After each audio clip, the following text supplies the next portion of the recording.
Amid bare branches, a lone tree sports bright blossom, heralding the spring.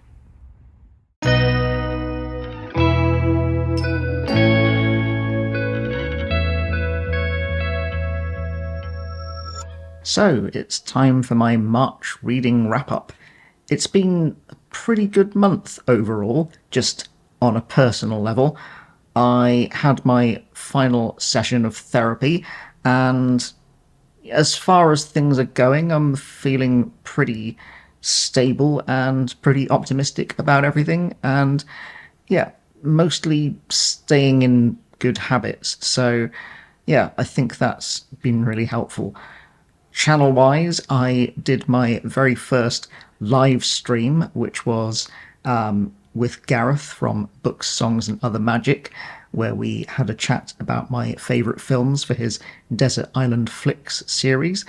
I also started my Century of Cinema project, where I'm watching a film for every year from 1926 to 2026. I'm going through it fairly slowly. I'm not kind of rushing to get through it.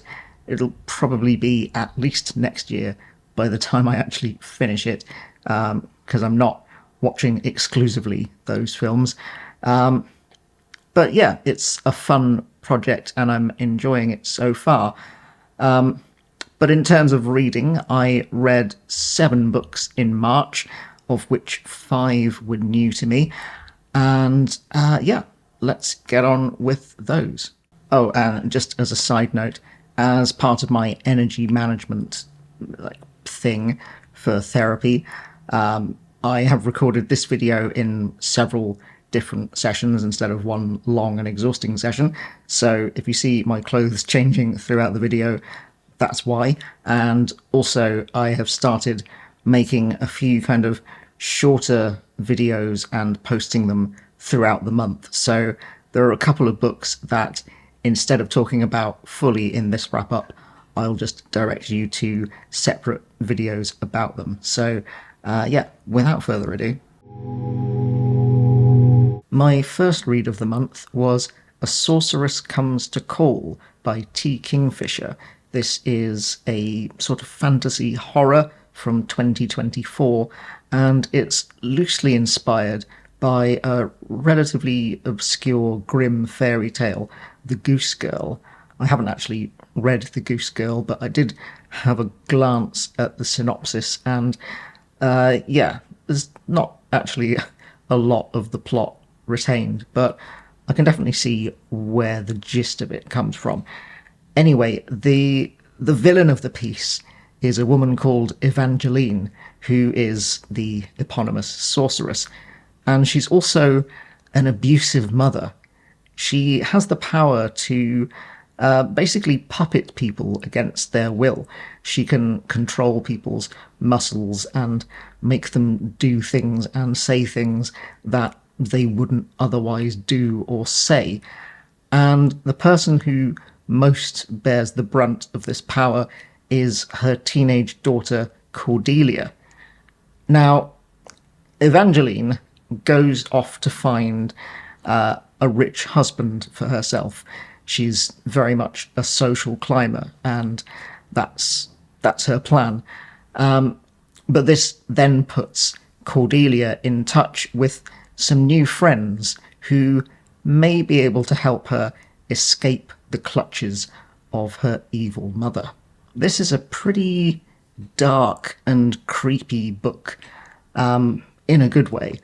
I found the scenes where Cordelia was made obedient or puppeted by Evangeline really skin-crawlingly disturbing.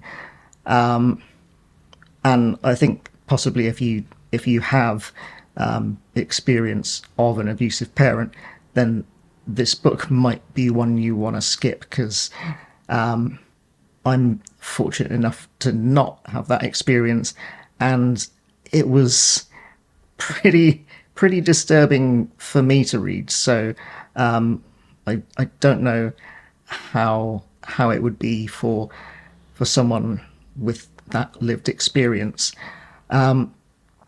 But yeah, it's not all doom and gloom and Lovecraftian horror, because there's also a fair amount of humour coming from some quite kind of fun and likable characters.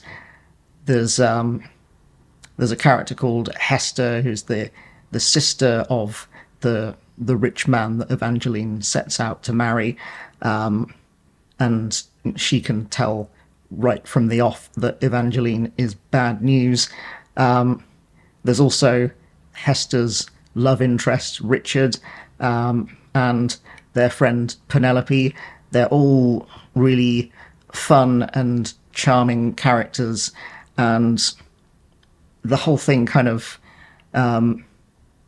they inject a lot of lightness into the proceedings that could otherwise be pretty dark and horrible. And I think that's what T. Kingfisher seems to be really good at from what I've read of her work. Some of the premises of her books can be quite dark and disturbing, but she delivers them with a lightness that kind of makes it palatable.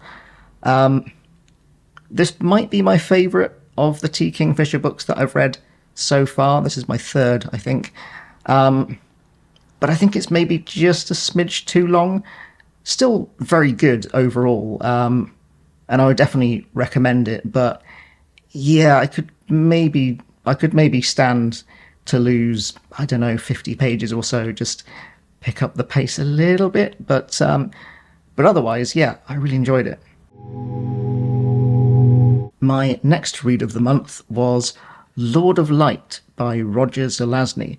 This is a sort of science fantasy, if you will, from 1967, and it's a buddy read. I read this with Gavin from Genre Books, and it's part of his Century of Sci-Fi project, where he's reading one book for every year from 1926 to 2026, something that I have recently ripped off for my Century of Cinema project. So, as I say, this is a science fantasy, or rather, it's either science fiction or fantasy, depending how you look at it. It is a story of an alien planet ruled over by the Lords of Karma, the Hindu gods. There's Brahma and Kali and Krishna and name a Hindu god, they're probably in this book. But in fact, they're not really the Hindu gods. They are the first, that is, human colonists who have come to this planet and are using this hyper-advanced technology that is essentially indistinguishable from magic, to give them the power of the gods and therefore control over the planet. They decide who gets reincarnated and into what body, and if they see any kind of first glimmer of technological advancement from the lower castes, they stamp it out to retain their control. However, there is one person opposing them, and that is Sam, who is another first, and he has rejected the power of the gods, has rejected godhood, and decided to oppose them, and he takes on the role of the Buddha. So throughout the centuries, in different guises, different bodies, he preaches his Buddhist message to oppose the Lords of Karma. So this is a book that has a really ornate and kind of mythical tone. The language is extremely dense, and it's basically I think it's sort of putting a veil. The language is putting a veil over the sci-fi story behind it, and sort of obscuring that with more mythical and magical, fantastical language. And at first, I was quite enjoying the process of trying to sort of peek behind the veil, peek behind the ornate mythical language to glimpse the true sci-fi story hiding behind it. So, you know, when they describe a metal lotus on the top of a building, you can kind of figure out that means a satellite dish. But after a while, the novelty of that just really wore off for me, and I started to find this a real slog. I think somewhere about halfway through, I found my enthusiasm kind of starting to creep up, and then suddenly it just kind of fell off a cliff. I can't tell whether that's the book's fault or just my own mood or something, but I'm in quite a sci-fi mood at the moment, so I was really excited about this, especially because I was introduced to Roger Zelazny last year with some short stories that I absolutely adored. I mean, I even made a video about one story in particular that I really loved. So I was really looking forward to this, and it has like a huge reputation. I mean, there's a quote on the cover here from George R.R. Martin saying it's one of the 5 best sci-fi novels ever. And them's big words, George. And for me, I really struggled with this. I recently made a video discussing the idea of ambiguity in storytelling, and I was kind of waxing lyrical about how powerful a tool that can be.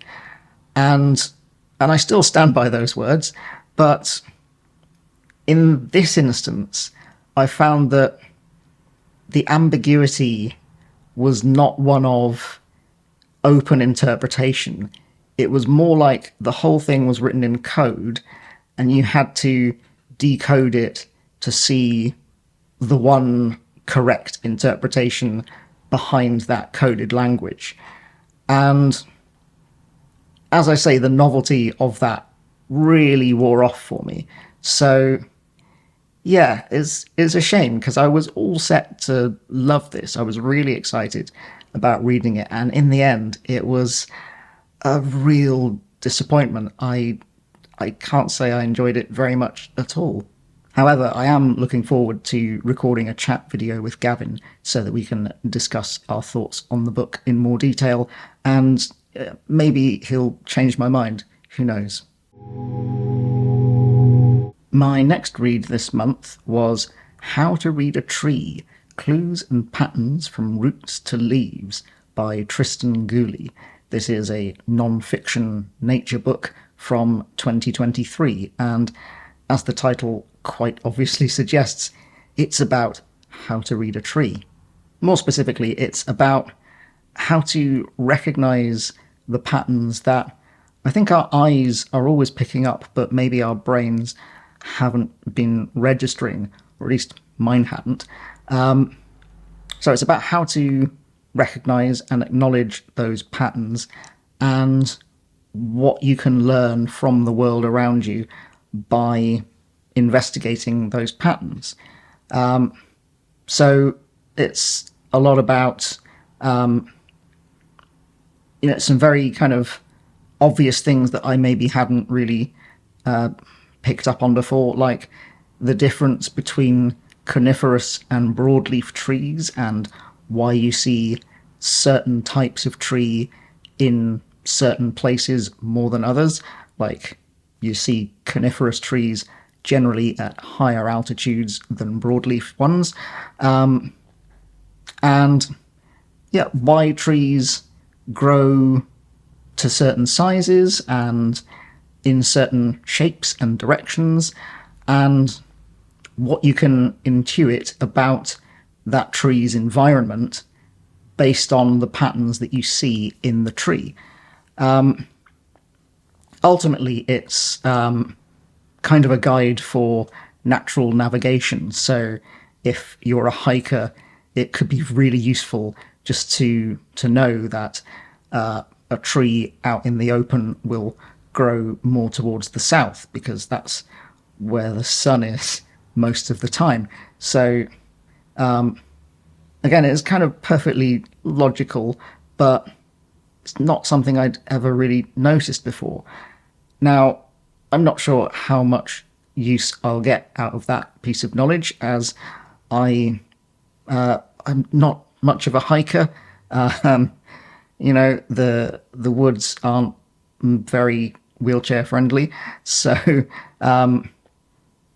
but even so, I found this a really interesting book. I think it really enhanced my appreciation of trees and deepened my understanding of them, because I really love trees and I'm fascinated by them, but I hadn't read in as much detail as this about them before.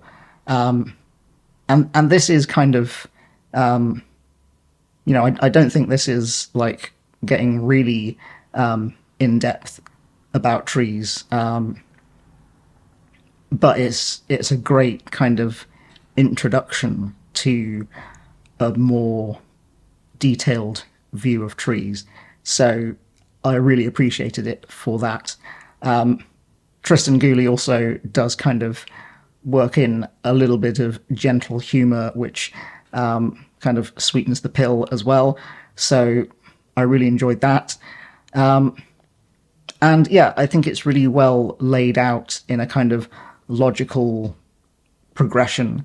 It starts with the really kind of broad topics and gradually gets more and more detailed and niche, if you will. So yeah, I really enjoyed it, and I would definitely recommend it, especially if you go hiking at all. But yeah, just in general, if you're interested in trees, then this is a great book to pick up and start learning a bit more. March on BookTube is, among many other things, March Mystery Madness, which is a reading event dedicated to murder mysteries. My pick for March Mystery Madness this year was Maigret Sets a Trap by Georges Simenon. This was a bedtime ebook for me, and it was my first ever experience of Maigret. It's a name that I've been familiar with for a long time, but for some reason just hadn't ever read any. And yeah, it was great. I really loved it. In fact, so much so, I made a separate video all about it, so I'll put a link in the description to that. And moving swiftly on, my next read for this month was City of Illusions by Ursula K. Le Guin. This is the third part of her Hainish series and her third novel overall. It was originally published in 1967. It's set on a future Earth, which is kind of not exactly post-apocalyptic, but certainly quite sparsely populated. It follows a character who, at the beginning of the book, has no memory at all of his past.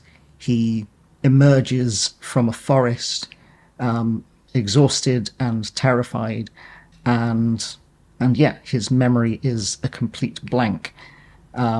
Some people from the forest take him in and take care of him and name him Falk, which in their language means yellow, because this character has these kind of strange cat-like yellow eyes, which, although in all other respects he looks pretty human, those eyes do mark him out as alien. And because of this and his lack of memory, the mystery of the book is who is he?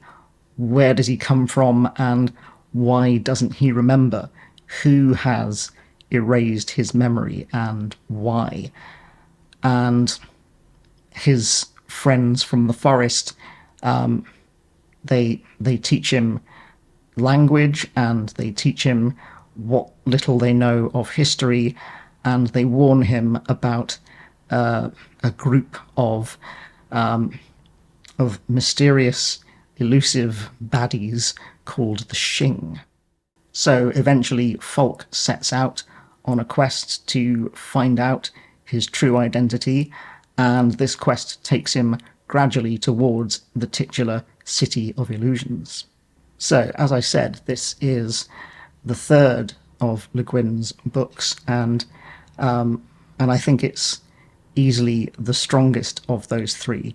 It still feels like early Le Guin, but it's definitely the most well-realised of these first three books. I read this in a group which is hosted by Gareth from Books, Songs and Other Magic, and I think we pretty much all agreed in the group that this third book was the best one, at least of these three. And I think that for me, reading all three of them in quick succession really helped me to appreciate Le Guin's progression as a writer.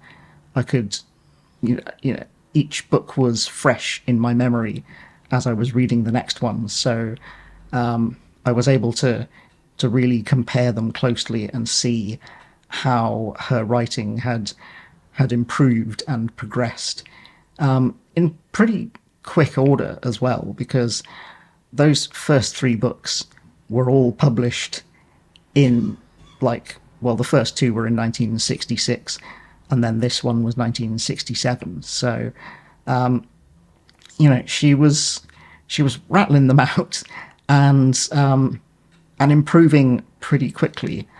I think that the central character of Falk in this one is probably the most well-rounded, well-realized of these central characters from these early novels, and yeah, I can see her prose improving.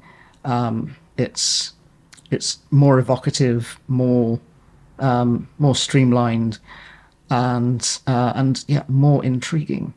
I did also read a foreword by Le Guin that she wrote for a later reprinting of the book.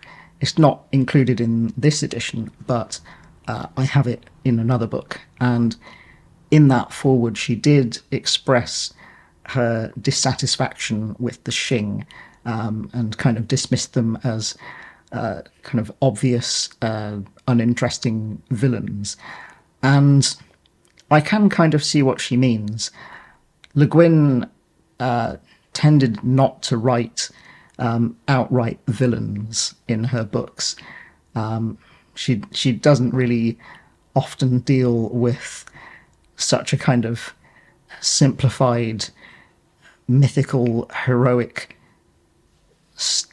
thing like good versus evil. Her themes tend to be far more complex than that. So I can see why she may have later on felt kind of disappointed with this story. However, I wasn't bothered by that. I'm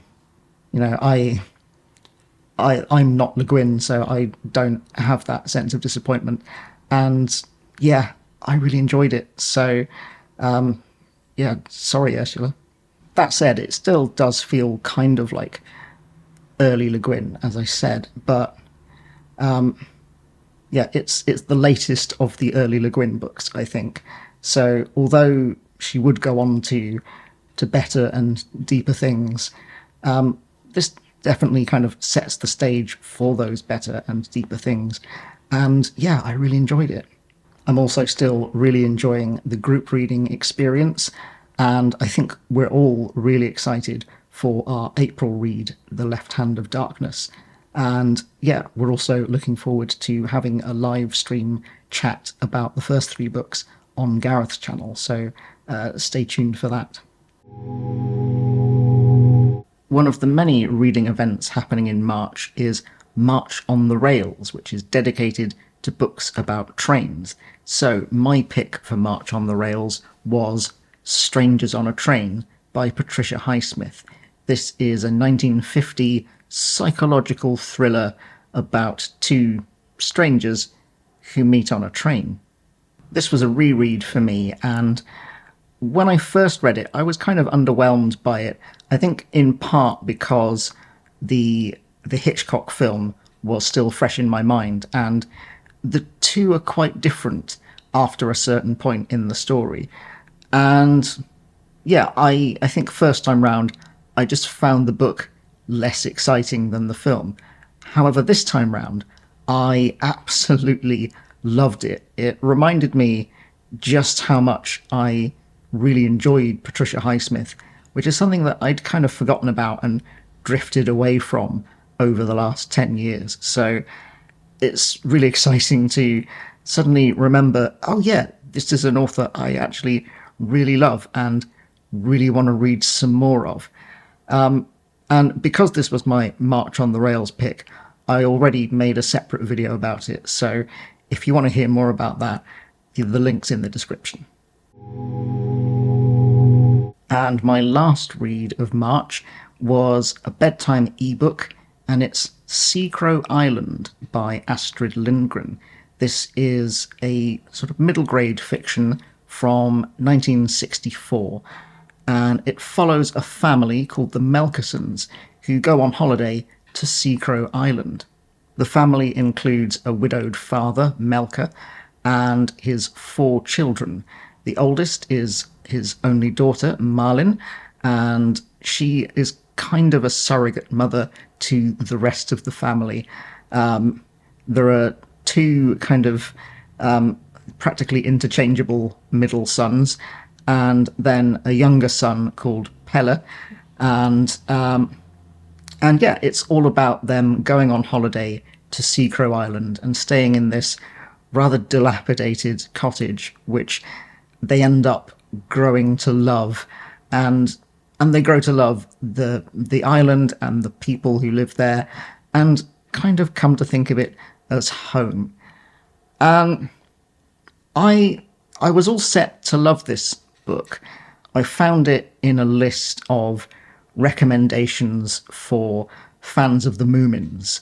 I just finished reading through all of the Moomins books, so I was really looking for some more things to sort of scratch that itch. But I think maybe that's a fool's errand, because there's really nothing like the Moomins, and yeah, this book is nothing like the Moomins. So it was fine. I mean, I read the whole thing, but I never really fell in love with it, I have to say. The characters are all, like, memorable enough. Melker, the father, is kind of prone to extreme mood swings. It's either the happiest day of his life or the saddest, at the drop of a hat. And as I said, the middle sons are fairly interchangeable. And I think after a while, Astrid Lindgren kind of ran out of ideas for them, because they basically they strike up a friendship with 2 also interchangeable siblings who live on the island, and they form a sort of club called the Secret Four, and then they just kind of run off and do their own thing in the background for most of the time. For me, the most memorable and likable character was the youngest brother, Pelle. He loves animals, all animals, even the wasps that live in the eaves at the cottage that they're staying at. He defends the wasps from his family, who would rather have them exterminated. And it's kind of, I think, some of the most touching chapters are about Pelle and his efforts to find a pet that he can love. And, I was reminded of my best friend, Rachel, because she is also very much an animal lover and, a cat whisperer. So, yeah, Pella reminded me very much of her. But yeah, in terms of the story, it just all felt fairly kind of predictable. I could tell from the very first chapter that they were going to fall in love with Seacrow Island and want to move there, and probably would by the end of it. Spoilers, they do. Yeah, it just didn't really charm me the way I hoped, which is maybe a me problem. I was kind of reading it in hopes that it would scratch my Moomin itch, which it really didn't. But I think even if I had read it without expecting Moomin joy, I probably still would have just found it fine. It's not terrible, but I'm not kind of racing to read any more Astrid Lindgren. That said, I don't think this is one of her most well-known, well-loved books, and I've never read any of her more famous things like Pippi Longstocking, so maybe I should give them a go sometime, but yeah, I'm not really racing to it. According to my TARDIS notebook, I watched 7 films in March, of which 3 were new to me. Several of those were part of my Century of Cinema project. So for 1926, I watched The General, Buster Keaton film. For 1927, it was Sunrise, A Song of Two Humans, directed by F.W. Murnau. For 1928, it was Lonesome, directed by a director whose name I'm not sure how to pronounce, sorry. And for 1929, it was Diary of a Lost Girl, directed by G.W. Pabst. At the start of the month, I actually kind of took a run-up to the Century of Cinema by watching a film from 1925, and that was Variety. That was one of my new watches. My other new watches of the month were One Battle After Another, which came out last year and recently won the Oscar for Best Film. And that's directed by Paul Thomas Anderson. I enjoyed that. It's quite chaotic, and I think I'd have to rewatch it to be sure exactly how I feel about it.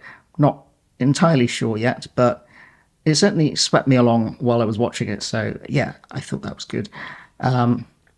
And my other new watch of the month was technically not a film. It was a broadcast play from the National Theatre, and it was The Importance of Being Earnest, which was performed last year, directed by Max Webster and starring Ncuti Gatwa.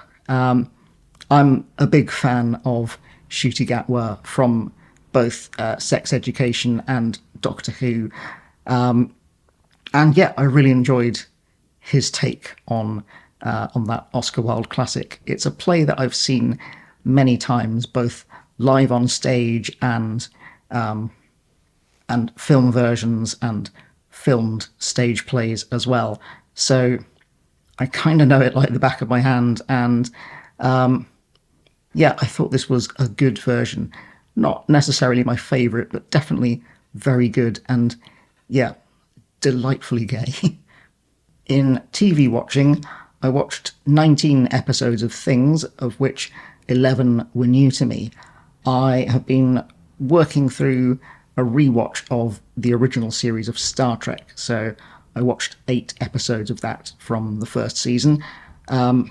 I finished watching the Small Profits series, which I thought was absolutely wonderful. I'm a big fan of Mackenzie Crook's previous series, The Detectorists, and yeah, Small Profits was also really lovely. I've been watching some more stuff on Dropout, so 3 episodes of Make Some Noise and a couple of Crowd Control, and I also finished watching the latest series of Great Pottery Throwdown. Oh, and just one more thing, I watched an episode of Columbo. I listened to a lot of music in March. I listened to 51 albums, of which 15 were new to me. My most listened to artists were Cardiacs, if you also include all of the side projects that I was listening to. I've been going back through all of their stuff in chronological order. Also listened to a lot of Bartok. Also 3 albums by The Meters and 3 by Thelonious Monk, and 2 each by Bob Dylan, The Roaches, and Slap Happy. Aside from those, I'd say my listening highlights of the month were a first listen to an album by Amon Düül II, or is it Amon Düül II? I'm not sure. Also, first listen to an album by Horse Lords, and a first listen to the new album, or new double album rather, by Lucy Leave, who, full disclosure, are friends of mine, and even fuller disclosure, I did some singing on that album.